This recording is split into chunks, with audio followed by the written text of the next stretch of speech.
Waalaikumsalam warahmatullahi wabarakatuh. Jadi terkait video viral kemarin yang warga sempat edarkan, saya klarifikasi sekarang bahwa itu semuanya ya sudah selesai karena pihak keluarga juga sudah memaafkan pihak kelurahan dan kita sudah berkunjung ke nenek ini yang sakit.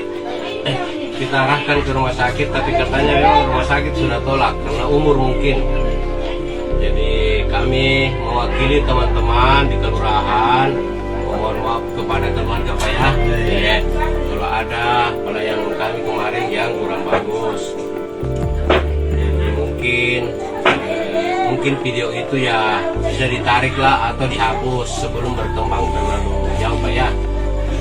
Pihak keluarga sudah memaafkan kami, dari pihak keluarga si nenek ini yang sakit sudah memaafkan pihak kelurahan, baik itu lurah maupun stafnya sudah dimaafkan.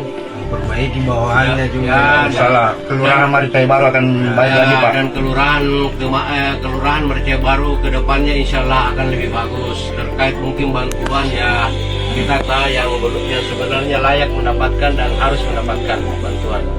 Betul. Terima kasih Pak warga tuan rumah atas Mengerti betul. demikian. Ya.